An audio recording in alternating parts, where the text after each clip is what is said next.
Assalamualaikum warahmatullahi wabarakatuh. Alhamdulillah. Selamat pagi para sedulur-sedulur yang saya cintai dan semoga dicintai oleh Allah SWT. Para sedulur, kalau kita lihat pemberitaan di media sosial, di media mainstream atau di stasiun televisi, beberapa waktu yang lalu kita semua rasanya nyesek ya teman-teman, gimana kemudian rakyat ataupun masyarakat banyak yang melakukan demo di gedung DPR RI. Bahkan kalau saya lihat itu sampai kalau ketika pagi diwawancarai oleh salah satu stasiun televisi yang ada di negeri kita ini, ada salah seorang demonstran yang memang kemudian dia itu jalan kaki ya dari Sukabumi sampai Jakarta, jauh banget ya teman-teman.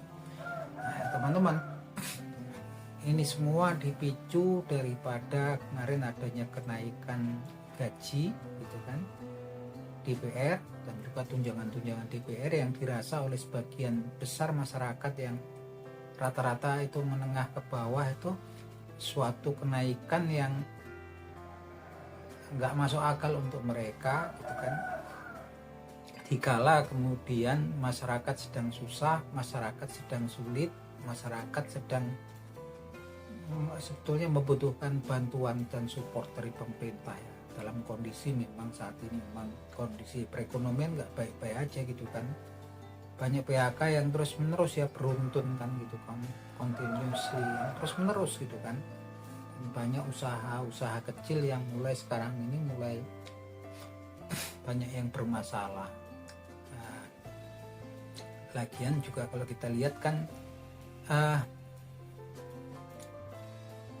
kenaikan yang sebenarnya kalau menurut saya sendiri juga terlalu berlebihan ya teman-teman. Mungkin kalau anggota DPR juga sendiri ada yang anggap itu hal yang sah-sah saja gitu kan. Saya sendiri pun berpikir ya sah-sah saja gitu kan, tapi memang kan banyak juga harapan kita itu berharap DPR juga bisa memberikan lebih kepada masyarakat yang memilih mereka gitu kan. Kenapa saya bilang? Karena memang dikala semuanya memang lagi bermasalah gitu kan, perekonomian ini pas sedang bermasalah, tekanan berat sekarang ada di masyarakat kecil, masyarakat menengah ke bawah itu tekanannya berat sekali gitu kan. Sementara itu kita lihat ya teman-teman, kontrasnya sekarang orang korupsi itu semakin gila-gilaan, yang mereka sebetulnya juga secara finansial lebih dari cukup gitu kan, tapi namanya keserakahan juga nggak ada berhentinya. Bahkan para koruptornya itu tambah semakin berani. Coba teman-teman lihat, perhatikan kemarin ketika hari Jumat kemarin ya teman-teman, ketika KPK melakukan press conference mengumumkan tentang para tersangka yang terkait dengan korupsi, terkait dengan pemerasan kepada perusahaan ataupun individu yang berusaha menerbitkan surat sertifikat K3 kesehatan dan keselamatan kerja di Kemenaker. Tersangkanya kemarin ada sekitar 11 orang gitu kan.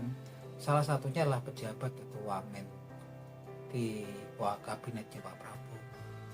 Kalau saya lihat kan ini memang luar biasa sekali gitu kan, dari SK yang harusnya cuma biayanya 275.000 jadi digelembungkan sampai 6 juta per sertifikat K3. Bayangin kalau ada orang yang mau cari kerja dan membutuhkan sertifikat K3 itu kan, belum kerja udah dikemplang dengan yang biaya yang gila-gilaan, dan dibilang pemerasan di situ dijelaskan oleh ketua KPK, komisioner KPK, karena ketika kemudian uang tersebut yang 6 juta tersebut tidak dibayarkan, tidak diberikan kepada oknum-oknum tersebut, maka proses pembuatan sertifikat K3 akan dipersulit, diperlambat, dipersulit, bahkan sampai dengan satu titik tidak diproses. Ya Allah gitu kan, ya Allah, lihat luar biasa sekali gitu kan. Bahkan lihat ketika diumumkan para tersangkanya, ada salah seorang tersangkanya itu sudah pakai pakaian orange, diborgol, masih dengan gagahnya dia mengacungkan tangannya gini teman,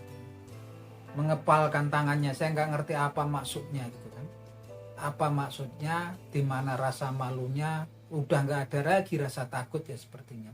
Ini yang kemudian kesininya bikin yang nonton masyarakat kecil yang lagi susah pastinya luar biasa gitu kan. Bayangkan kemudian sampai hasil daripada pemerasan tersebut kan untuk penerbitan SKK 3 diberitakan sampai dengan 67 miliar gitu kan, bahkan kendaraan roda 4 sampai berapa itu jumlahnya ada 15 dan 6 kendaraan bermotor, ada yang namanya Ducati. Ini kan keserakahan gitu kan, udah lebih dari cukup gitu kan, lebih dari sekedar untuk, nah ini yang memang dibutuhkan saat ini oleh masyarakat ini, ketika Pak Prabowo presiden kita saat ini yang memang harus kita apresiasi langkah-langkahnya untuk penegakan hukum. Ini penegakan hukum ya, bahkan orang di lingkar kekuasaannya saja yang wamennya terlibat tidak dibela, bahkan langsung kemudian dipecat ya teman-teman, dipecat, menunjukkan ketegasannya Pak Prabowo. Tapi memang kita juga butuh apa yang namanya kemudian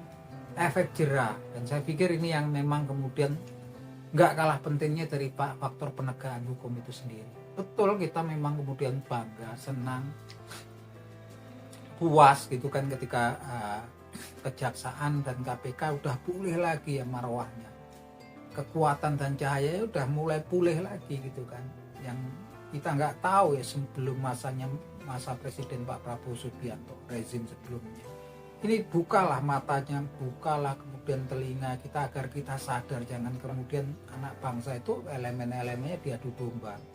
Jelas semua ini kasus-kasus korupsi kemarin di Kemeninfo, Kemenkomdigi itu yang terlibat stafnya backing judi online. Nyusul lagi dugaan korupsi pengadaan laptop di Kemendikbud, nyusul lagi dugaan korupsi di Kemenak terkait kuota haji. Ini semua notabene ini kan memang terjadi sebelum masa pemerintahnya Pak Prabowo Subianto gitu kan. PR-nya begitu besar, begitu juga defisit anggaran, utang yang membebani luar biasa gitu kan. Ini yang bikin kita semua sedih. Tapi memang langkah Pak Prabowo patut kita apresiasi, tapi memang kemudian rakyat juga puasnya itu masih setengah. Ini yang terpenting kemudian adalah kemudian penerapan efek jerah, dan bukan itu satu-satunya adalah memang harapan masyarakat warga itu undang-undang perampasan aset. Nah, dirampas saja aset para koruptor itu agar betul-betul memiliki efek jerah dan kemudian juga malu gitu kan. Nah, kita nggak tahu ide dan cita-cita untuk mengegulkan undang-undang perampasan aset ini sudah lama digaung-gaungkan, bahkan tokoh-tokoh seperti dulu Bapak Mahfud MD juga sudah menggaungkan. Tapi hingga saat ini para wakil kita nggak ngerti, masih bungkam ya terkait dengan undang-undang perampasan aset yang memang sangat penting, sangat urgen, di mana keadaan negara kita betul-betul urgen dengan para koruptor nih yang betul membabi buta, semakin kesini semakin berani. Gimana saya nggak bilang berani, karena memang korupsi pemerasan kemarin kan terjadi di Kemenaker, sedangkan di Kemenaker sendiri kan memang sebelumnya masih ada pemeriksaan, ada kasus gitu kan. Mereka betul-betul udah nekat gitu kan. Dan pilihannya memang satu-satunya itu, dan harapan kita ke wakil rakyat gitu. Oke lah, wakil rakyat tuh mau naik gajinya, naik tunjangannya gitu kan, mau ya ada yang berjoget-joget, monggo, tapi memang coba deh gitu kan, dengarkan suara rakyat. Kenapa sampai sekarang masalah undang-undang perampasan aset untuk para koruptor tuh belum juga goal gitu kan, ada apa gitu kan. Jangan sampai kok kita punya wakil, apa wakil kita gitu.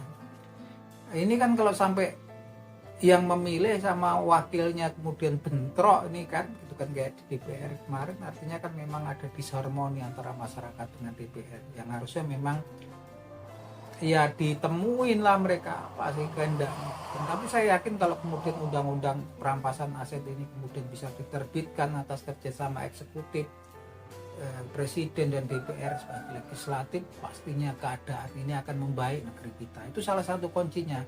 Tapi kalau kemudian itu nggak pernah muncul, nggak pernah terbit, justru jadi tanda tanya besar gitu kan, apa yang sedang terjadi gitu kan, apa yang ada di benak para wakil kita di DPR gitu kan.